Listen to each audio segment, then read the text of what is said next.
Happy Monday, good people. It's Iceberg.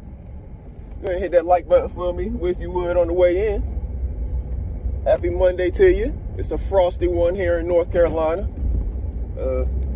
Car temperature's reading 33 now, but it was lower than that, you know, just shortly. The sun's starting to try to come up now, so it's going to warm up a little bit, but I believe we're only getting to about 48, 49 degrees today, so it's going to be a cold day, and we're going to keep getting down into those freezing temperatures overnight. If you didn't check it out yesterday, I did a video, which hopefully you did, because we got frost on our grass this morning, but it was kind of teaching you or telling you some of the things you can do to prevent the frost from killing your plants that you have outdoors, if they're ones that you can't move indoors when you're expecting frost. Frost does a thing, you know, a bad thing to a lot of plants. Now, there's certain ones who can handle it. It just depends on the cold hardiness of that plant and what hardiness zone you live in. But we're experiencing frost already in November. We typically, I mean, we may get a little spell of it here and there around this time of year, but we don't typically get any sustained frost until, you know, late December, January. But it's coming a little earlier this year, and it's fine. Just make sure that you're taking the steps that you need to protect your plants. Like I said, I did a video on that yesterday, really short, but just give you some ideas of some things that you may even have around the house that you can cover your plants with whenever you're expecting frost overnight. So take a look at that. Give that a thumbs up if you would. If you get anything good out of it, let's get it out there in the algorithm so people can take care of their stuff and we can have more people growing beautiful plants and vegetables and things like that, instead of just having a yard full of grass. We have beautiful lawns. When we cut our grass, it looks beautiful. But that's not the way the world was ever intended to be. If that grass, like if we didn't live there and we didn't mow that grass, that would be a forest of grass, trees, all types of things. But when we move into neighborhoods, we cut down all of the trees, all of the, you know, anything that was growing there. And we put up a house, and then we put just a lawn of grass that we have to take care of all the time. Why not make that a garden? Just have your yard and it's all vegetables and stuff. I mean, you could have all greenery in the front. It could be all green stuff year round, but not be just grass. It would be actual stuff you could go out there, pick off of, and eat throughout the year. Maybe feed your neighborhood even. If the entire neighborhood picks up on it, y'all gonna start feeding the whole county, the city or the county. Get everybody else to pick up on it. We got the whole state feeding itself just because we turned our front yards or our backyards, our lawns, instead of turning it into something that we have to go out there and mow all summer long and spring. We could actually just turn it into something that's feeding us year round. We never have to get a lawnmower out there. We just have to go out there and plant some new stuff every once in a while, you know, get rid of weeds, things like that. But it's something that actually is benefiting us rather than just taking up our time cutting grass. If you live in a place where you can do that, just start small. Just plant a garden, something small right now, you know, this season, and then you expand upon it. And eventually you get to the place where your entire yard, instead of it being grass that you have to get out on the lawnmower and cut, it's actually a garden that you and your family can just go out there and grab your food for the day. Or you turn it into a business and you can start selling it to farmers market or local restaurants if you know, have any connections like that. But there's things we can do with our own yards rather than them being a liability to us in a sense because we have to mow the grass.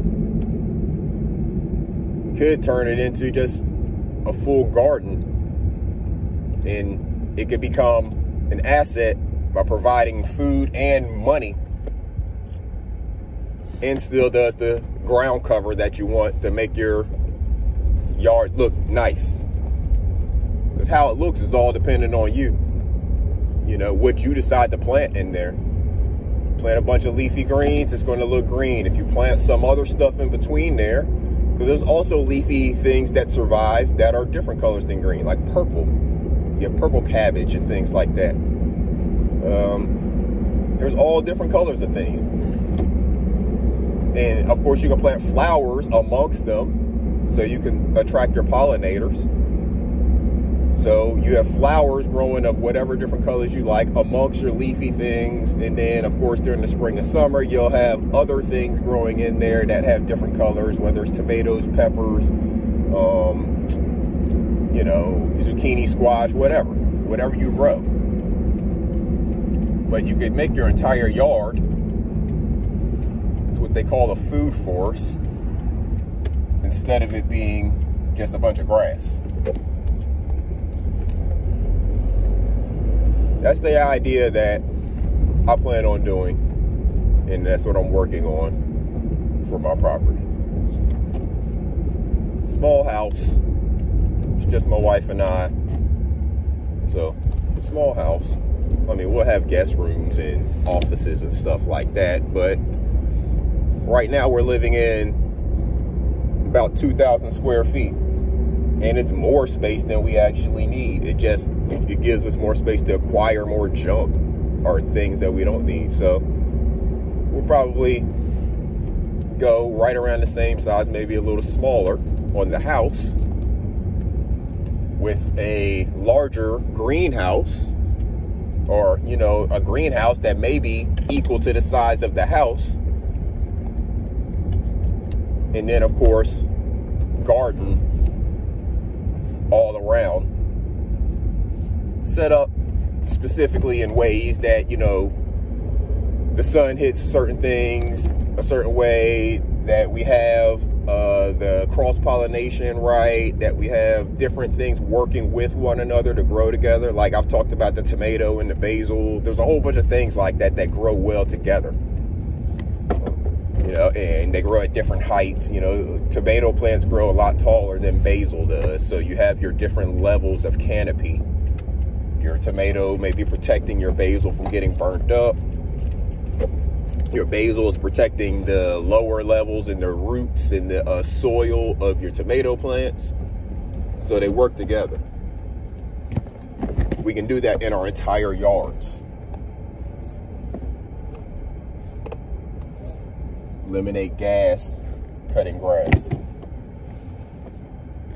Eliminate wasted time, cutting grass. We have options is all I'm saying, people. We have options to beat inflation. We have options to feed ourselves. We have options to take care of one another. We just have to think differently than the world has always taught us. We have to think outside the box. Too frequently we get caught in that box that they want us to just stay within. We don't have to, though. We don't have to stay within the lines. We don't have to draw within the lines that they've painted. That doesn't mean we're breaking the law. That doesn't mean we're hurting anybody. That doesn't mean we're violating anything, but we don't have to stay within the lines. The people who draw outside the lines are the innovators. They're the ones who are coming up with the new ideas. They're the ones who are leading us to new places that weren't imagined before. If you think about our Constitution here in the United States, there's a lot of things missing from it, the original one. Why? Because those are things that the forefathers didn't even think about. They couldn't fathom what the internet was. They didn't think about the internet, so they didn't write about the internet. They didn't make rules or laws for the internet because the internet wasn't a thing. Computers weren't even a thing. So let's think outside the box. Let's think about how we can take care of ourselves. Let's think about how we can take care of one another. Let's think about how we can feed this world. Let's change some of our yards, our lawns, into gardens. Start small and just expand over time. You'll see the benefit. This is Iceberg. Salute, good people.